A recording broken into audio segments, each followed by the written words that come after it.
നമുക്ക് നിധിയുടെ സുധീഷിന്റെ നാളത്തെ നല്ലൊരു കഥ കേട്ടാലോ? അങ്ങനെ നാളെ നമ്മൾ കാണാൻ പോകുന്നൊരു മെഗാ വിശേഷമാണ്. സാധാരണ അരമണിക്കൂറാണല്ലോ, പക്ഷെ 1 മണിക്കൂറത്തെ വിശേഷമാണ് നാളെ കാണുന്നത്. അങ്ങനെ നാളത്തെ കഥയിൽ സുനന്ദയുടെ അച്ഛന് ലീവിന് നാട്ടി വരുന്നുണ്ട്. പെട്ടെന്ന് ഒരു ലീവ് എടുത്ത് വരുന്നതാണ്. എന്താ കാരണം എന്നൊന്നും സുനന്ദയോടോ അമ്മയോടോ ഒന്നും പറഞ്ഞിട്ടുണ്ടായിരുന്നില്ല. അങ്ങനെ വീട്ടിലേക്ക് വന്നു കഴിയുമ്പോഴത്തേനും സുനന്ദയുടെ അമ്മയ്ക്ക് സന്തോഷമായി. ആരുതേക്ക് ഒഴിഞ്ഞകത്തേക്ക് സ്വീകരിക്കുക. പിന്നീട് ചായയൊക്കെ എടുത്തുകൊണ്ട് കൊടുക്കുന്നു. അങ്ങനെ പെട്ടെന്ന് വന്നതിന്റെ കാരണം മാത്രം അറിയത്തില്ല. ഈ സമയത്ത് സുനന്ദയോട് പഠിത്തവും കാര്യങ്ങളൊക്കെ എങ്ങനെ പോകുന്നൊക്കെ സുനന്ദയുടെ അച്ഛൻ ചോദിച്ചു. അതൊക്കെ നല്ല രീതിയിൽ പോകുന്നുണ്ട് അച്ഛാ. ഈ വർഷം 2nd ഇയർ, അടുത്ത വർഷം 3rd ഇയർ, അടുത്ത വർഷത്തോടെ കഴിഞ്ഞ് എൻ്റെ പഠിത്തം തീരും. അത് കേട്ടപ്പം സുനന്ദയുടെ അച്ഛൻ പറഞ്ഞു, ആ അങ്ങനെയാണ്, പിന്നെ ഇനിയിപ്പം കല്യാണം ആലോചിക്കാമല്ലോ എന്ന് പറഞ്ഞു. അപ്പോഴേക്കും സുനന്ദ പറഞ്ഞു, എനിക്ക് ഇനിയും പഠിക്കണം. സുനന്ദയുടെ അമ്മ പറഞ്ഞു, പഠിക്കണം, പിന്നെ ഇനി നിന്നെ കെട്ടിച്ചു വിടാനാ പോകുന്നത്, പഠിക്കാനൊന്നും അല്ലെന്ന് പറഞ്ഞു. ഗംഗാധരൻ പറഞ്ഞു, അതെ, എത്രയും പെട്ടെന്ന് തന്നെ കല്യാണം നടത്തണം നമുക്ക്. അപ്പോഴാണ് സുനന്ദയുടെ അച്ഛൻ ആ കാര്യം പറയണേ. അതിന് വേണ്ടിയിട്ടാണ് ഞാൻ വന്നത്. എൻ്റെ കൂടെ ജോലി ചെയ്യുന്നൊരു പയ്യനുണ്ട്. അവൻ സൂപ്പർവൈസറാണ് ഞങ്ങൾ ജോലി ചെയ്യുന്ന കമ്പനിയിൽ. അപ്പം അവനെക്കുറിച്ച് ഞാനൊന്ന് അന്വേഷിച്ചു. അവനാണെങ്കിലോ പെണ്ണ് ആലോചിക്കുന്നുണ്ട്. അവൻ നല്ല പയ്യനാ. അവൻ്റെ വീട്ടിലാണെങ്കിലും ഒരു ചേച്ചിയുണ്ട്. ചേച്ചിയുടെ കല്യാണമൊക്കെ കഴിഞ്ഞാൽ വേറെ ബാധ്യതയും കാര്യങ്ങളൊന്നുമില്ല. അന്വേഷിച്ച് കഴിഞ്ഞപ്പോൾ എനിക്ക് അവനെ ഇഷ്ടമായി. പിന്നെ ഇവളുടെ ഫോട്ടോ കൊടുത്തു കഴിഞ്ഞപ്പോൾ ആ ഫോട്ടോ കണ്ട് അവന് ഇഷ്ടമായി. അങ്ങനെയാണെങ്കിൽ ഇനിയിപ്പോൾ ഇത് നീട്ടിക്കൊണ്ട് പോകുന്നതിൽ അർത്ഥമില്ല. അവർ പെണ്ണ് കാണാൻ വരുന്നുണ്ട്. അവർ വന്ന് പെണ്ണ് കണ്ട് ഇഷ്ടപ്പെടുവാണെങ്കിൽ നമുക്ക് ഈ കല്യാണം അങ്ങ് നടത്താമെന്ന് പറയണം. സുനന്ദയുടെ മുഖം വെള്ളറി വെളുത്തു. സുനന്ദയുടെ മനസ്സ് നിറയെ സുഭാഷ. പിന്നെ എങ്ങനെ വേറൊരാളെ കല്യാണം കഴിക്കും? അപ്പോഴേക്കും സുനന്ദയുടെ അമ്മയ്ക്ക് സന്തോഷമായി. അവർ പറഞ്ഞു, ആ ഇത് നല്ല കാര്യം, എന്താണെങ്കിലും എത്രയും പെട്ടെന്ന് തന്നെ നടക്കട്ടെ. ആ സമയം അയാൾ പറഞ്ഞു, അതാ ഞാൻ ഇത്ര പെട്ടെന്ന് ലീവൊക്കെ എടുത്തു വന്നത്. അല്ലെങ്കിൽ പിന്നെ ഞാൻ ഇത്ര എമർജൻസി ലീവ് എടുത്ത് പെട്ടെന്ന് വരത്തില്ലല്ലോ.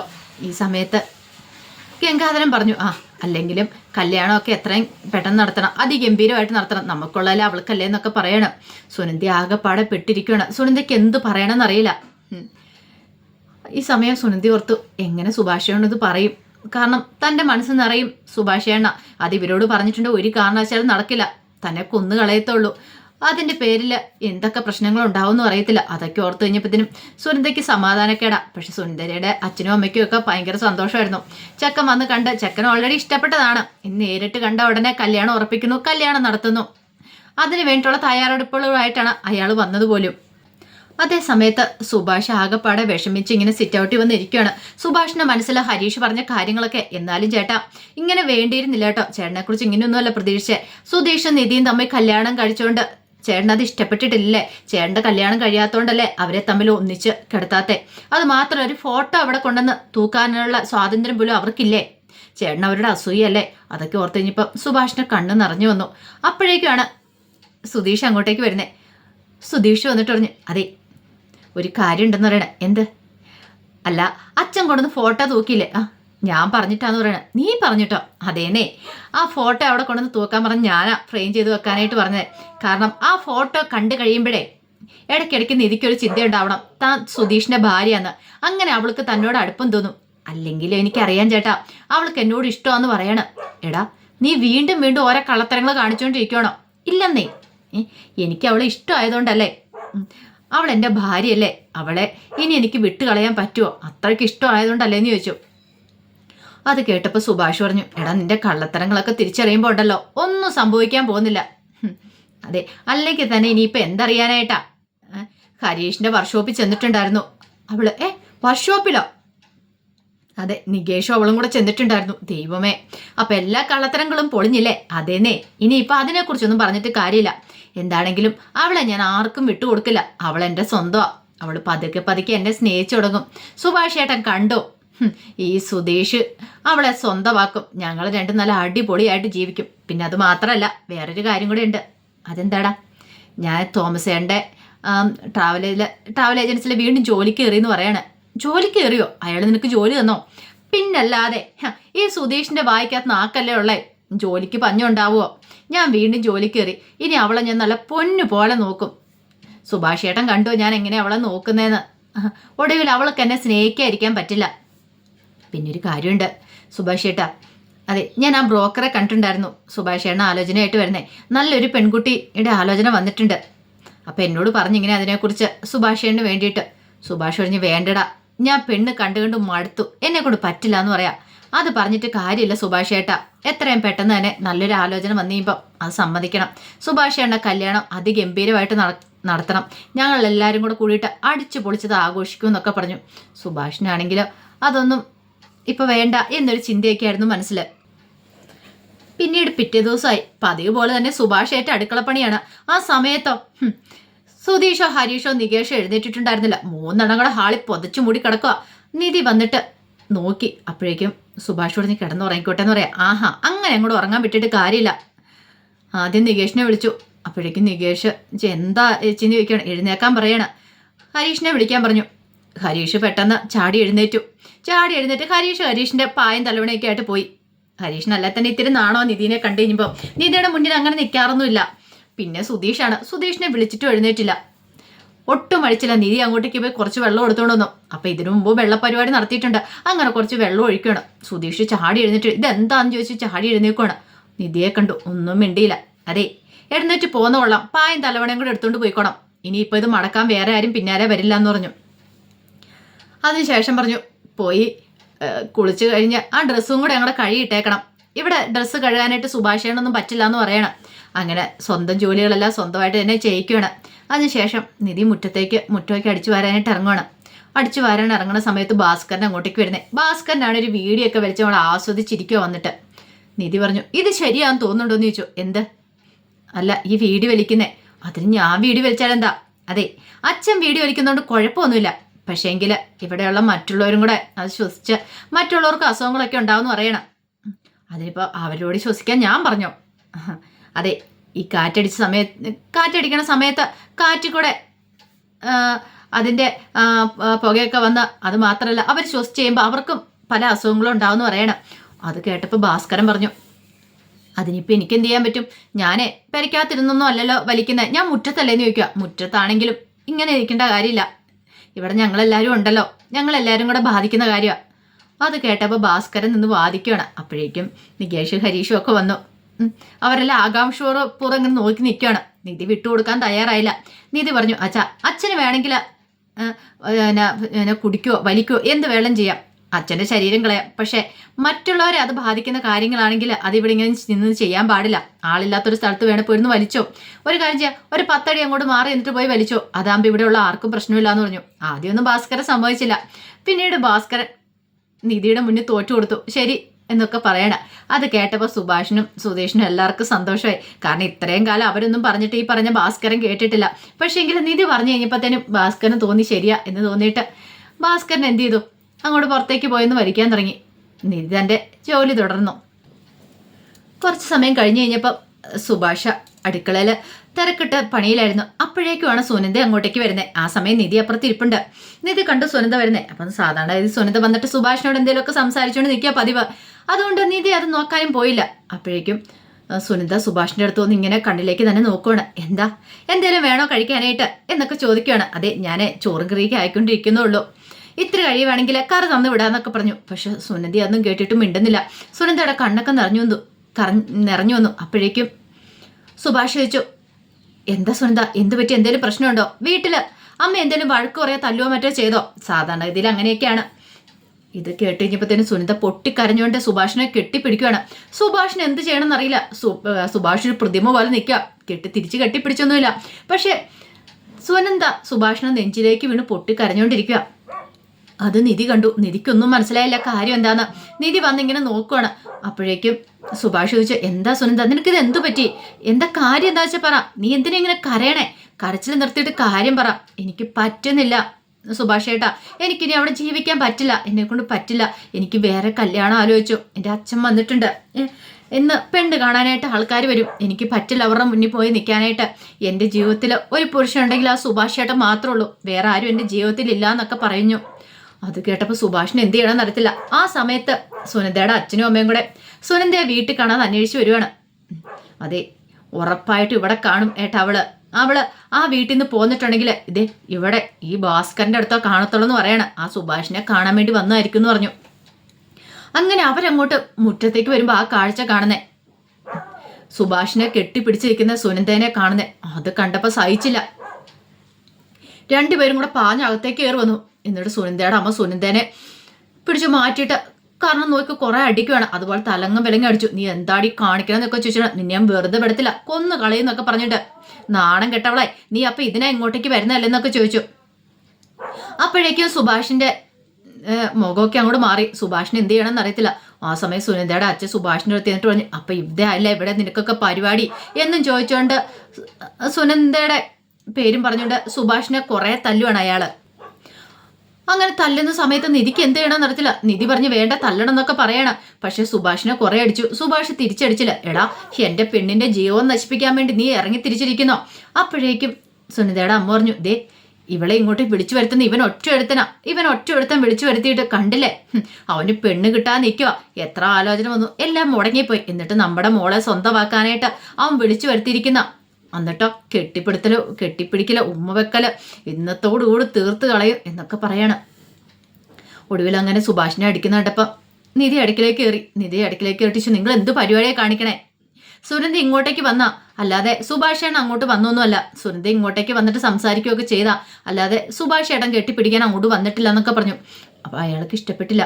അയാൾ പറഞ്ഞു, ഇവനെ ഞാൻ വെറുതെ വിടത്തില്ല.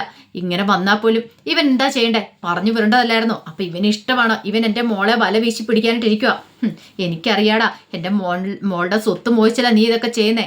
ജന്മത്തിൽ നടക്കില്ലടാ, എനിക്ക് ജീവനുണ്ട്, അത് നടക്കില്ല എന്നൊക്കെ പറഞ്ഞിട്ട് കുറെ ചീത്ത അങ്ങോട്ട് പറഞ്ഞു. അപ്പോഴേക്കും സുനന്ദനെ വീണ്ടും അടിക്കുവാണ്. സുനന്ദയുടെ അമ്മ നിന്നെ കാണിച്ചു തരാടി എന്നൊക്കെ പറഞ്ഞു. ഒടുവിൽ കുറെ അടി കിട്ടി കഴിഞ്ഞപ്പോൾ സുഭാഷിന് നല്ല വേദന എടുക്കുന്നുണ്ട്. പക്ഷെ സുഭാഷ് തിരിച്ചൊന്നും തല്ലിയൊന്നുമില്ല. സുനന്ദയുടെ കൈ പിടിച്ച് വലിച്ചുകൊണ്ട് അവരങ്ങോട്ടേക്ക് പോവാണ്. ഇങ്ങോട്ട് വാടി നിന്നെ കാണിച്ചു തരാമെന്ന് പറഞ്ഞിട്ട്. ഈ സമയത്ത് സുഭാഷിന്റെ മുഖം കണ്ട ഇനിയിപ്പം നിധിക്ക് സങ്കടമായി. പാവം നല്ല രീതിയിൽ തന്നെ അയാൾ അടി കൊടുത്തിട്ടുണ്ടായിരുന്നു. നിധി ചോദിച്ചു, എന്താ സുഭാഷ് ഏട്ടൻ എന്താ തിരിച്ചതല്ലാത്തേന്ന് ചോദിച്ചു. ഏയ് ശരിയല്ലല്ലോ, സുനന്ദയുടെ അച്ഛനും അമ്മയല്ലേ, സ്വന്തക്കാരല്ലേ, നമ്മളങ്ങനെ തിരിച്ചു തല്ലുന്നത് ശരിയല്ലോ എന്ന് പറഞ്ഞു. ഒരടി കിട്ടിയിട്ടുണ്ടെങ്കിലും കാരണത്ത് കിട്ടിയാലിട്ടുണ്ടെങ്കിൽ കാരണം കൂടെ കാണിച്ചു കൊടുക്കുകയാണ് സുഭാഷ് ചെയ്ത്. തിരിച്ചു വേണേ സുഭാഷിനെ തല്ലായിരുന്നു. പക്ഷെ സുഭാഷ് നോക്കിക്കഴിഞ്ഞപ്പോൾ സുനന്ദയുടെ അച്ഛനും അമ്മയും പോരാത്തന്നെ ഭാസ്കറിന്റെ പെങ്ങള്. അപ്പൊ അങ്ങനെ വരുമ്പോ താൻ ചെയ്യുന്നത് ശരിയല്ല എന്നൊരു തോന്നലുള്ളതുകൊണ്ടാണ് സുഭാഷ് ഒന്നും ചെയ്യാത്ത. പിന്നെ സുഭാഷിനറിയാം താനൊരു തെറ്റും ചെയ്തിട്ടില്ലെന്ന് അറിയാം. പക്ഷെ നിധിക്ക് സഹിച്ചില്ല. നിധി പെട്ടെന്ന് പുറത്തേക്ക് ഇറങ്ങി വന്നു. സുധീഷിനെ വിളിക്കുകയാണ്. സുധീഷിനെ വിളിച്ചിട്ട് ചോദിച്ചത് എവിടെയാ? ഞാൻ ഡ്രൈവ് ചെയ്തുകൊണ്ടിരിക്കുക. തിരക്കിലാണോന്ന് ചോദിച്ചു. എന്താ എന്തേലും സംസാരിക്കാനുണ്ടോ? ഞാൻ വീട്ടിലേക്ക് വരണോന്ന് ചോദിച്ചു. സുധീഷ് ഭയങ്കര റൊമാൻറ്റിക് മൂഡില്ല. അതെ, ഒരു കാര്യം ചെയ്യാം, വണ്ടി ഒന്ന് സൈഡ് ഒതുക്കി നിർത്താവെന്ന് ചോദിച്ചു. എന്താ കാര്യം? എന്തേലും പ്രശ്നമുണ്ടോന്ന് ചോദിച്ചു. അതെ, ഒരു പ്രശ്നമുണ്ടെന്ന് പറയണം. പ്രശ്നം എന്താ? കാര്യം എന്താ? നിന്റെ വീട്ടിൽ നിന്ന് ആരെങ്കിലും വന്നോന്ന് ചോദിച്ചു. ഏയ് എൻ്റെ വീട്ടിൽ നിന്ന് വന്നല്ല. പിന്നെയോ? അത് പിന്നെ സുഭാഷേണ്ണെ കാണാനായിട്ട് സുനന്ദ വന്നിട്ടുണ്ടായിരുന്നു. പിന്നെ ഇപ്പം കെട്ടിപ്പിടിച്ച കാര്യം, സുനന്ദയുടെ അച്ഛനും അമ്മയും വന്ന് അടിയുണ്ടാക്കിയ കാര്യം എല്ലാം പറയണം. എല്ലാം കേട്ട് കഴിഞ്ഞപ്പോൾ തന്നെ സുധീഷിന് സഹിച്ചില്ല. ശരിയെന്ന് പറഞ്ഞ് കോള് കട്ട് ചെയ്തു. സുധീഷ് പെട്ടെന്ന് തന്നെ ഹരീഷിനെ വിളിച്ചിട്ട് ഹരീഷിനോട് കാര്യം പറയണേ, എത്രയും പെട്ടെന്ന് വീട്ടിലേക്ക് വരാൻ പറയണം. ഇത് കേട്ട പാതി കേൾക്കാത്ത പാതി. ആ കരിപുരണ്ട ഷർട്ട് പോലും മാറിയില്ല. ആ വർക്ക്ഷോപ്പിൽ ഇട്ട് പണിതുകൊണ്ടിരുന്ന ആ ഡ്രസ്സുമായിട്ട് അപ്പോൾ തന്നെ ഹരീഷ് വീട്ടിലേക്ക് പോരുവാണ്. ഈ സമയത്ത് സുഭാഷ് എന്ത് ചെയ്തു? സുഭാഷിന് ഭയങ്കര വിഷമായിരുന്നു. സുഭാഷ് പണിയാൻ പോകാനായിട്ട് ഇറങ്ങുവാണ്. നിധി എന്നിട്ട് ചോദിച്ചു, അല്ല സുഭാഷ് ഏട്ടത് എങ്ങോട്ടാ? പണിയാൻ പോകണ്ടേ? വേണ്ട സുഭാഷ് ഏട്ടാ, വല്ല ഹോസ്പിറ്റലിൽ പോകാന്ന് പറയണം. ഏയ് അതൊന്നും സാരില്ല, ഞാൻ പണിയാൻ പോയിക്കോളാം, വിഷമിക്കൊന്നും വേണ്ട കേട്ടോ, ഇവിടെ ഇരുന്നോളാൻ പറയണം. നിധി പറഞ്ഞു, വേണ്ട സുഭാഷ് ഏട്ടാ, പോവണ്ടെന്നൊക്കെ പറഞ്ഞാലും സുഭാഷ് കേട്ടില്ല. പോവാനായിട്ട് ഇറങ്ങുവാണ്. അപ്പോഴേക്കാണ് ഹരീഷും സുധീഷും കൂടെ അങ്ങോട്ട് വരുന്നത്. അവർ വന്ന ഉടനെ സുധീഷ് വന്നിട്ട് ചോദിച്ചു, സുഭാഷ് ഏട്ടാ ഒത്തിരി തല്ലിയോ? എന്നിട്ട് സുഭാഷ് ഏട്ടൻ എന്താ തിരിച്ചല്ലാത്തെന്നൊക്കെ ചോദിച്ച് ദേഷ്യപ്പെടുവാണ്. ഏയ് അതൊന്നും ഇല്ലടാ. അപ്പോഴേക്കും നിധി പറഞ്ഞു, ഞാനാ വിളിച്ചു പറഞ്ഞേ, സുഭാഷ് ഏട്ടൻ ഇനിയിപ്പോൾ തർക്കിക്കൊന്നും വേണ്ടാന്ന് പറഞ്ഞു. ഹരീഷ് പറഞ്ഞു, ഇതങ്ങനെ വെറുതെ വിട്ടിട്ട് കാര്യമില്ല, സുഭാഷ് ഏട്ടൻ ഇങ്ങോട്ട് വരാൻ പറയണം. ഇങ്ങോട്ടേക്ക് വരാനും പറഞ്ഞാൽ കയ്യിലൊക്കെ പിടിച്ച് വലിച്ചു. ഇത് ചോദിച്ചിട്ട് എന്നെ കാര്യം എന്ന് പറയണം. അങ്ങനെ സുഭാഷിനെ പിടിച്ച് വലിച്ചുകൊണ്ട് അവരങ്ങോട്ട് പോയി ചോദിക്കാനായിട്ട് സുനന്ദയുടെ വീട്ടിലേക്ക്. ആ സമയത്ത് സുനന്ദേനെ നിർത്തി പൊരിച്ചോണ്ടിരിക്കുകയാണ് അച്ഛനും അമ്മയും പിന്നെ അമ്മാവൻ ഗംഗാധരനും കൂടെ കൂടിയിട്ട്. ആ സമയത്ത് സുനന്ദയുടെ അമ്മയോട് അയാൾ പറഞ്ഞു, എടി ഞാൻ അവിടെ പോയി ഗൾഫിൽ പോയി കിടന്ന് കഷ്ടപ്പെടുക, എന്തിനു വേണ്ട അവരുടെ ഇവളെ കെട്ടിച്ചു വിടാനായിട്ട്. എന്നിട്ട് നീ ഇങ്ങനെയാണ്ടി മോളെ പഠിപ്പിച്ചു വെച്ചിരിക്കുന്നേ, നിന്റെ കയ്യിലിപ്പോണ്ടാ, നിന്റെ നോട്ടം കൊണ്ട് അവൾ ഇങ്ങനെ പോയത്. അത് കേട്ട് കഴിഞ്ഞപ്പോഴത്തേനും സുനന്ദയുടെ അമ്മ പറഞ്ഞു, ഇതെന്താ വല്ല കുഞ്ഞു വെച്ചാണോ എളിയിൽ ഒക്കത്ത് വെച്ചോണ്ട് നടക്കാനായിട്ട്? കുഞ്ഞു പിള്ളേരാണെങ്കിൽ എപ്പോഴും എളി വെച്ചോണ്ട് നടക്കാം. ഇവളുടെ ഇത്ര മുതിർന്നല്ലേ, ഇവൾക്ക് അറിയാമല്ലേ കാര്യങ്ങളൊക്കെ. കണ്ണ് തെറ്റിട്ടുണ്ടെങ്കിൽ ഇവൾ അപ്പം തന്നെ ഓടും അപ്പുറത്തേക്ക്. എനിക്ക് എന്ത് ചെയ്യാൻ പറ്റുമെന്ന് ചോദിക്കണം. അത് കേട്ടപ്പോൾ ഗംഗാധരൻ പറഞ്ഞു, അത് ശരിയാ, ഇനി ഇതങ്ങനെ വെറുതെ വിട്ടിട്ട് കാര്യമില്ല. അപ്പോഴേക്ക് സുനന്ദയുടെ അച്ഛൻ പറഞ്ഞു, നിന്നെ ഇത്രയും കാലം പഠിപ്പിച്ച് വളർത്തി ഇതിനു വേണ്ടിട്ടല്ലേ ആ ഭാസ്കറിന്റെ വീട്ടിലേക്ക് നാണം ഉണ്ടോടി? ആ കൊലപാതകയുടെ വീട്ടിലേക്ക് പോകാനായിട്ട് ഇത്രയെങ്കിലും നാണം ഉണ്ടോ? നീ അവിടെ പോകുമായിരുന്നോ? സുന്ദരയുടെ അമ്മ പറഞ്ഞു, ഇതോടുകൂടി ഇവളുടെ പോക്ക് നിൽക്കണം. ഇനി മേലാൽ ഇവൾ അവിടെ പോകാൻ പാടില്ലെന്ന് പറയണം. ആ ചെക്കൻ വന്ന് പെണ്ണ് കണ്ടു പോയി കഴിഞ്ഞിട്ടുണ്ടെങ്കിൽ എത്രയും പെട്ടെന്ന് അടുത്ത മുഹൂർത്തത്തിൽ തന്നെ ഇവളുടെ കല്യാണം നടത്താം. ഇതങ്ങനെ വെറുതെ വിട്ടിട്ട് കാര്യമില്ല. പിന്നീട് സുനന്ദക്കിട്ട് കുറേ അടിയും കൂടെ സുനന്ദയുടെ അമ്മ കൊടുക്കുന്നുണ്ട്. സുനന്ദയ്ക്ക് എഴുന്നേറ്റിരിക്കാൻ പറ്റില്ലായിരുന്നു. പാവം അമ്മാതിരി തല്ലു മേടിച്ചു കൂട്ടി അവള്. സുനന്ദയുടെ അമ്മയ്ക്ക് അവിടെ കണ്ണ് കാണത്തില്ല, ഭ്രാന്താണ്. സുനന്ദ ഇങ്ങോട്ടേക്ക് ഭാസ്കറിന്റെ വീട്ടിലേക്കൊക്കെ വരുന്നത്. ഒടുവിൽ സുനന്ദയുടെ അടുത്തേക്ക് ഒരു സാരി കൊണ്ടേ മുഖത്തേക്ക് എറിഞ്ഞിട്ട് കൊടുത്തിട്ട് പറഞ്ഞു, പോയി ഇത് ഉടുത്തൊരുങ്ങി മര്യാദയ്ക്ക് നിൽക്കാൻ നോക്ക്. കുറച്ച് കഴിയുമ്പോഴത്തേനും ചാക്കം കൂട്ടി വരും. മര്യാദയ്ക്ക് ഒരുങ്ങിയിരുന്നില്ലെങ്കിലുണ്ടല്ലോ എൻ്റെ സ്വഭാവം നീ കാണും, നിന്നെ തല്ലി കൊല്ലത്തോളെന്നൊക്കെ പറഞ്ഞുകൊണ്ട് ദേഷ്യപ്പെട്ടിട്ട് അവരങ്ങോട്ട് പോയി. ആ സാരി നെഞ്ചോടി എടുത്ത് പിടിച്ച് എന്ത് ചെയ്യണമെന്ന് അറിയത്തില്ലാതെ സുനന്ദ നിൽക്കുകയാണ്. ഇത്തിരി കഴിഞ്ഞ് കഴിഞ്ഞപ്പോഴത്തേനും സുഭാഷിനെ കൂട്ടി സുധീഷും ഹരീഷും കൂടെ സുനിതയുടെ വീട്ടിലേക്ക് വരുവാണ്. അങ്ങനെ കഥയെ വന്ന് മുട്ടുവാണ്. കഥവ് തുറക്കടാന്ന് പറഞ്ഞുകൊണ്ട് അപ്പോഴേക്കും സുനിതയുടെ അച്ഛനും അമ്മേ പിന്നെ അമ്മാവനൊക്കെ ഒന്ന് കഥ തുറക്കണം. അവരെ കണ്ടു കഴിഞ്ഞപ്പോഴത്തേനും ചോദിച്ചു, എന്താ കാര്യം ചോദിക്കണം. അപ്പോഴേക്കും സുധീഷ് ചോദിച്ചു, എൻ്റെ ഏട്ടനെ തല്ലിയത് ആരാന്ന് ചോദിക്കണം. ചോണേൻ്റെ ഇങ്ങോട്ട് മാറി നിൽക്കടാന്ന് പറഞ്ഞു. അപ്പോഴേക്കും സുനിതയുടെ അച്ഛനും കൂടെ നീങ്ങി നിന്നിട്ട് ചോദിച്ചു, എന്താ കാര്യം ചോദിക്കണം. ഈ സമയത്ത് സുഭാഷ് പറഞ്ഞു, വേണ്ടടാന്ന് പറയണം. ചേട്ടനൊന്നും മിണ്ടായിരിക്കും അവിടെ. എന്നിട്ട് പറഞ്ഞു ഹരീഷ് പറഞ്ഞു, ചേട്ടാ തല്ല് കൊടുക്കാൻ പറയണം. അയാളുടെ കർണക്കുറ്റി നോക്കി രണ്ടെണ്ണം കൊടുക്കാൻ പറയണം. സുഭാഷ് പറഞ്ഞു, വേണ്ട, ചേട്ടനോടാ തല്ലാൻ പറഞ്ഞേ. അപ്പോഴേക്ക് സുനന്ദയുടെ അമ്മ പറഞ്ഞു, ഓഹോ നിനക്കൊക്കെ ഇത്രയ്ക്ക് അഹങ്കാരോ, വീട്ടിൽ കയറുവന്ന് തല്ലാൻ തുടങ്ങുന്നോ? അതെ, വീട്ടിൽ കയറുവന്ന് എൻ്റെ ഏട്ടനെ തല്ലാമെങ്കിൽ പിന്നെ എൻ്റെ ഏട്ടനെ നിങ്ങളുടെ വീട്ടിൽ കയറുമെന്ന് തല്ലാൻ മേലെ. എന്തിയെ നിങ്ങളുടെ മോളെന്തിയെ? അവളെ ഇങ്ങോട്ടേക്ക് വിളിക്കുക. നിങ്ങളുടെ മോളെ തേടി എൻ്റെ ചേട്ടൻ ഇങ്ങോട്ട് വന്നിട്ടില്ല. നിങ്ങളുടെ മോൾ എൻ്റെ ചേട്ടനെ തേടി വന്നിട്ട് നിങ്ങൾ അവിടെ വന്ന് വല്ല ഷോ കാണിച്ചിട്ട് പോകുന്നില്ലേ? നാണം ഉണ്ടോടെ തനിക്കൊക്കെ? പെണ്ണിനെ അടക്കി നിർത്താൻ പറ്റിയില്ലെങ്കിൽ ഞങ്ങളുടെ ചേട്ടൻ്റെ നെഞ്ചത്തേക്ക് വന്ന് കയറിയിട്ട് കാര്യമില്ല. മര്യാദയ്ക്ക് വളർത്താൻ പഠിക്കണം. എന്നിട്ട് തല്ലാൻ വേണ്ടി ഇറങ്ങി നടക്കണു എല്ലാം കൂടെ എന്നൊക്കെ പറഞ്ഞുകൊണ്ട് കുറേ ചീത്ത പറയണം. ഈ സമയത്ത് സുനന്ദയുടെ അച്ഛൻ പറഞ്ഞു, മര്യാദയ്ക്ക് പോയിക്കോ, അതാ നിനക്കൊക്കെ നല്ലതെന്ന് പറഞ്ഞു. ഇല്ല, താൻ എന്ത് ചെയ്യും? സുഭാഷേട്ട തല്ലാൻ പറയണം. സുഭാഷ് തല്ലിയില്ല. പക്ഷെ അതിന് പകരം ഹരീഷ് അയാളുടെ കാരണം തീർത്ത് ഒറ്റയിടം കൂടി പൊട്ടിക്കണം. പിന്നെ സുധീഷും കൊടുത്തു. അങ്ങനെ സുനന്ദയുടെ അച്ഛനെ അവിടെ എടുത്തിട്ട് പഞ്ഞിക്കിടുന്നുണ്ട്. ഇടയ്ക്ക് കയറിയ ഗംഗാധരനും സുനന്ദയുടെ അമ്മയ്ക്കും ഒക്കെ പോതിരെ കിട്ടി. നല്ല രീതിയിൽ തന്നെ കിട്ടിയ അവസരം മുതലാക്കി. ഈ സമയം സുഭാഷ് വേണ്ടടാന്നൊക്കെ പറഞ്ഞ് ഒരു വിധത്തിൽ അവരെ അങ്ങോട്ട് വിളിച്ചുകൊണ്ട് പോവുകയാണ്. പോകുന്ന സമയത്ത് സുഭാഷ് പറഞ്ഞു, എന്തിനാടാ ഇങ്ങനെ വഴക്കുണ്ടാക്കാൻ പോയത്? അതിൻ്റെ ആവശ്യമില്ലായിരുന്നു. ഇനി ഇതിപ്പോൾ വലിയ പ്രശ്നമാവില്ലേന്ന് ചോദിച്ചു. ദേ സുഭാഷ് ഏട്ടൻ ഇങ്ങനെ ഒന്നും മിണ്ടാതെ പറയാതെ ഇങ്ങനെ ഇരിക്കുന്നതുകൊണ്ടാണ് ഇത്രയും വലിയ പ്രശ്നങ്ങളൊക്കെ. ഉറപ്പായിട്ടും രണ്ടിറങ്ങിയിട്ട് ഇട്ട് കൊടുക്കുവാണെങ്കിൽ അതോടുകൂടി തീരുന്ന പ്രശ്നമുള്ളൂ. അല്ല എന്തിനാ ഇങ്ങനെ അനങ്ങാതെ പിടിക്കുന്നേ? രണ്ടെണ്ണം കൊടുക്കേണ്ട സമയത്ത് രണ്ടെണ്ണം കൊടുക്കുക തന്നെ ചെയ്യണമെന്ന് പറഞ്ഞു. സുഭാഷിന് നല്ല പേടിയുണ്ടായിരുന്നു. അങ്ങനെ തിരികെ വന്നു കഴിഞ്ഞപ്പോൾ തന്നെ നികേഷും വന്നിട്ടുണ്ടായിരുന്നു കോളേജ് വിട്ട്. നികേഷ് ചോദിച്ചു, എന്താ കാര്യം എന്താന്നൊക്കെ ചോദിക്കുകയാണ്. അപ്പോഴാണ് ഇങ്ങനെ ഇതൊക്കെ അറിയണേ. നികേഷ് പറഞ്ഞു, കൊടുക്കാൻ മേലായിരുന്നു സുഭാഷ് ഏട്ട, അയാളുടെ കാരണം നോക്കി രണ്ടെണ്ണം ഞാനും കൂടെ വേണ്ടിയിരുന്നു. എൻ്റെ സുഭാഷ് ഏട്ടൻ്റെ ദേഹത്തെ കൈവച്ചാൽ ഞാൻ വെറുതെ ഇരിക്കുവോ? ഭാസ്കരനും ഒക്കെ ഉണ്ടായിരുന്നു. ഭാസ്കരൻ പറഞ്ഞു, എന്നാലും എത്ര ധൈര്യം ഉണ്ടായിട്ട് അവൻ അങ്ങനെയൊക്കെ ചെയ്തേ? എൻ്റെ മോൻ്റെ കാരണത്ത് അവൻ കൈവച്ചില്ലേ, അവനെ ഞാൻ വെറുതെ വിടില്ല എന്നൊക്കെ പറഞ്ഞു. അങ്ങനെ അവർ അതിനെക്കുറിച്ച് സംസാരിക്കണം. കുറച്ച് കഴിഞ്ഞപ്പോഴത്തേനൊരു പോലീസ് ജീപ്പ് അങ്ങോട്ട് വന്നു. അതിനകത്തുനിന്ന് പോലീസുകാർ വന്നിട്ട് ചോദിച്ചു, ആരായി സുഭാഷ് എന്ന് ചോദിച്ചു. സുഭാഷ് അങ്ങനെ ചെന്നു, എന്താ സാറേ എന്താ കാര്യം? നിങ്ങൾക്കെതിരെ ഒരു കംപ്ലൈൻറ്റ് കിട്ടിയിട്ടുണ്ട്. അപ്പോൾ സുനന്ദയുടെ അച്ഛൻ കൊടുത്ത കംപ്ലൈൻ്റാണ്. തൻ്റെ മോളോട് അപമര്യാദയായിട്ട് പെരുമാറി, മോശമായിട്ട് പെരുമാറി, അവളെ കയറി പിടിക്കാൻ ശ്രമിച്ചെന്നൊക്കെ പറഞ്ഞുകൊണ്ട്. സുഭാഷ് അറിഞ്ഞ കാര്യം ഒന്നും ആയിരുന്നില്ല. തിരിച്ചാണ് സംഭവം നടന്നത്. പക്ഷെ അങ്ങനെ കള്ളപ്പരാതി കൊടുത്ത് അവരെ അറസ്റ്റ് ചെയ്തുകൊണ്ട് പോവുകയാണ്. അത് സുഭാഷിനെ മാത്രമല്ല, വീട്ടിൽ കയറി തല്ലേന്ന് പറഞ്ഞ സുധീഷിനെ ഹരീഷിനെ ഒക്കെ കൊണ്ടുപോയി. എന്ത് ചെയ്യണമെന്നറിയില്ലാതെ നിധി നിൽക്കുക. അപ്പം അതിൻ്റെ വിശേഷങ്ങളൊക്കെയാണ് കാണുന്നത്. അപ്പം ഞാൻ നെക്സ്റ്റ് വീക്ക് പ്രമോയും കാര്യങ്ങളൊക്കെ ഇന്നലെ ഉച്ചയ്ക്ക് ചാനലിനകത്ത് അപ്ലോഡ് ചെയ്തിട്ടുണ്ടായിരുന്നു കേട്ടോ. അത് കാണാനായിട്ട് ഇഷ്ടമുള്ളവർ കയറി കാണുകയും ഇതിൻ്റെ ബാക്കി കഥയും കാര്യങ്ങളൊക്കെ ഇട്ടിരിക്കുന്നു കേട്ടോ. ഇതിപ്പോൾ നാളത്തെ കഥയാണേ. അപ്പം എല്ലാവരും മറക്കാതെ കയറി കാണാൻ ശ്രമിക്കണം കേട്ടോ. ഒരിക്കൽ കൂടി എല്ലാവർക്കും ശുഭദിനം നേർന്നുകൊണ്ട് നിർത്തുന്നു. നന്ദി.